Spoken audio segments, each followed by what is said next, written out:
Hello সবাইকে। Welcome Facebook and Instagram marketing lesson 1 এ।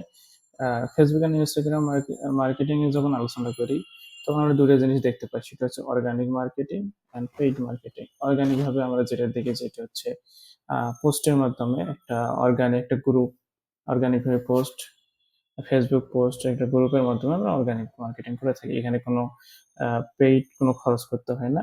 এখানে আমরা বিভিন্ন রেগুলার পোস্ট করতে পারি। ইমেজ, ভিডিও, স্টোরিজ এরকমভাবে পোস্ট করতে পারি যে আমরা এই প্রোডাক্টটা সেল করব এটসেট্রা। পেইড মার্কেটিং এর ক্ষেত্রে আমরা যেটা দেখি যে আমরা একটা পেজ থাকবে। পেজে হচ্ছে সার্ভিস বা প্রোডাক্ট আমাদের যেটা ব্র্যান্ড যেটা আমরা মার্কেটিং করব সেটা হচ্ছে আমরা ফেসবুক পেজে এটা পে করব। ফেসবুক আমাদের টার্গেটেড অডিয়েন্সের কাছে পৌঁছায় দেয়।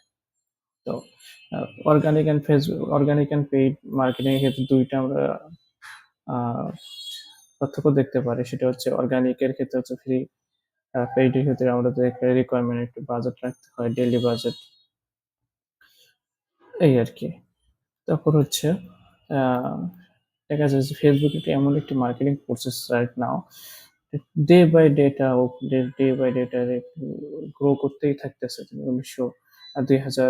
২০১৯ থেকে ২০২৩ এ আমরা যেটা দেখতে পাই মাল্টি-বিলিয়ন তারপরে ডলার বৃদ্ধি পাচ্ছে। ফেসবুকে আমরা ফেসবুক পোস্ট করতে পারি, গ্রুপে পোস্ট করতে আমার ফ্রেন্ড লিস্টে যারা আছে তারা ফ্রেন্ড পোস্ট করতে পারে। এভাবে অর্গানিক মার্কেটিংও করতে পারি। তো অর্গানিক ভাবেই, কিন্তু যদি আমরা হচ্ছে পেইড মার্কেটিং এর দেখতে পাই, পেইড মার্কেটে অনেকগুলো সেক্টর আছে, পেইড মার্কেট অনেক ভাগ আছে। সেক্ষেত্রে আমরা দেখি যে ইমেজ মার্কেটিং, ইমেজ অ্যাড একটা নির্দিষ্ট একটা ইমেজ ইউজ করে আমরা হচ্ছে অ্যাড অ্যাড কপি, এখানে হচ্ছে যে টেক্সট ক্যাপশনে যেটা দেখছি এটা আমরা হচ্ছে অ্যাড কপি বলি।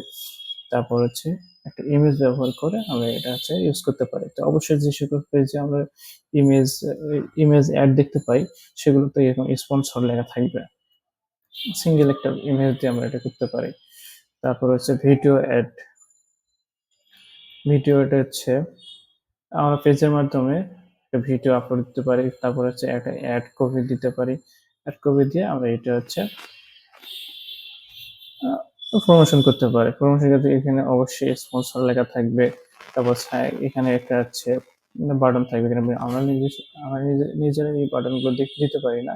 ফেসবুকে কিছু রিকমেন্ড থাকে, হয়তো ১০ বা ১২ টা রিকমেন্ড থাকে। আমরা shop now, sorry sign up, learn more টাইপের কিছু থাকে। ভিডিও আমরা এভাবেই করতে পারি। তারপর হচ্ছে ফুল অ্যাড হচ্ছে বাংলাদেশের ক্ষেত্রে আমরা কমই দেখতে পারি। এখানে একটা আপনার হচ্ছে যেমন হচ্ছে এখানে বলা হয়েছে how do you like to drive off road on road, আমরা যেকোনোভাবে একটা ক্লিক করতে পারি। ঠিক আছে? এইটা করার ক্ষেত্রে আমরা যেটা বেনিফিট পাই সে ভবিষ্যতে আমরা যখন রিটার্গেটিং এড করব বা অর্গানিক পোস্ট করব, সেক্ষেত্রে পোস্টগুলো আমাদের টার্গেটেড যে অডিয়েন্স গুলো যে অলরেডি আমাদের রিঅ্যাকশন দিয়েছে তাদের কাছে অর্গানিক ভাবে চলে যায়। তখন খরচটা লাগতেছে না। এই ধরনের অ্যাডে অনেক খরচ কম। ঠিক আছে? তারপর হচ্ছে Carousel অ্যাড। বেসিক্যালি আমরা হচ্ছে ই-কমার্স, কমার্স এই ধরনের বিজনেসের ক্ষেত্রে আমরা হচ্ছে Carousel অ্যাড ব্যবহার করতে পারি। এখানে হচ্ছে কয়েকটা ইমেজ আমরা ইউজ করে, এখানে একটা ডেসক্রিপশন ইউজ করে, স্বপ্না বাটন দিয়ে এখানে ৫-৬ টা এখানে হচ্ছে ক্লিক করে দিলে চেঞ্জ হইতে পারে। ৫-৬ টা আমরা ইমেজ দিতে পারি। স্বপ্না বাটন ক্লিক করে ডিরেক্টলি তারা ওয়েবসাইট থেকে পারচেজ করতে পারে। এটি হচ্ছে Carousel অ্যাড। ওকে? তারপর তারপর হচ্ছে লিড জেনারেশন অ্যাড।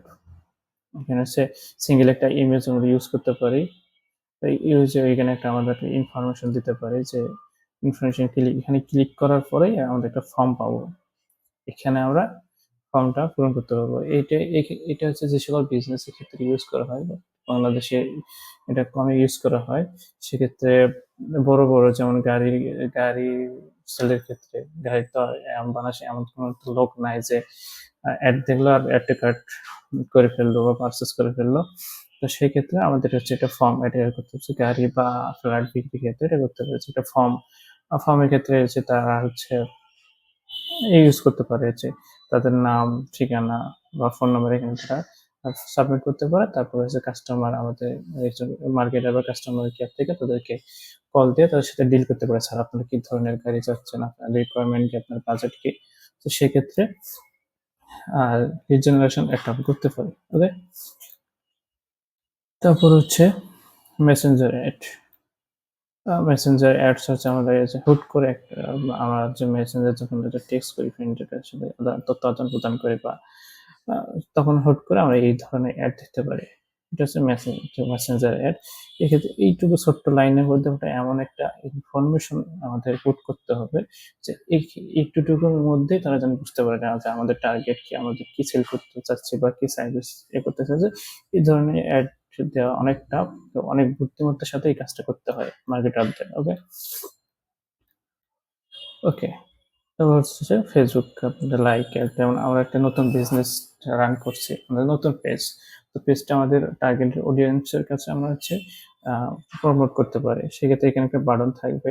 এখানে হচ্ছে আমরা একটা লাইক আওয়ার পেজ এটা কাছে একটা হচ্ছে অ্যাড কপি দিতে পারি। এখানে একটা বাটন দিতে হচ্ছে লাইক পেজ। এখানে ক্লিক করলে বা এখানে ক্লিক করলে আমাদের হচ্ছে ডে বাই ডে আমাদের পেজগুলো আমাদের পেজটা ফলোয়ার বাড়তে থাকে। এই হচ্ছে আজকের আলোচনা। আজকে হচ্ছে আমরা দেখলাম ফেসবুকে অ্যাড, ফেসবুকে অ্যাড হচ্ছে ফেসবুক অ্যাড বা ইনস্টাগ্রাম অ্যাড এভাবেই আমরা হচ্ছে দিয়ে থাকি। ইনস্টাগ্রাম আর ফেসবুক দুটো হচ্ছে একই।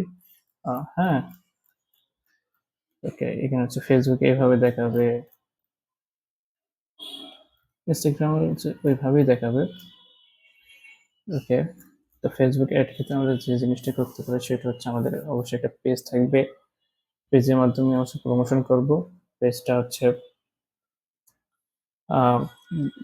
পেজে আমাদের বিজনেস বা সার্ভিস রিলেটেড পেজটা সেট আপ দেবো। তারপর হচ্ছে আমাদের সার্ভিস বা প্রোডাক্ট অনুযায়ী আমাদের ডেসক্রিপশন বা অ্যাড কপি দিয়ে আমাদের পেজটাকে প্রমোট করতে হবে। ডে বাই ডে আমাদের হচ্ছে লিড আনতে হবে, আমাদের পেজের মাধ্যমে ওয়েবসাইটে ভিজিটর নিয়ে আসতে হবে। এভাবে আমাদের বিজনেসটা করতে পারে। থ্যাংক ইউ সবাইকে। দেখা হবে পরবর্তী ভিডিও।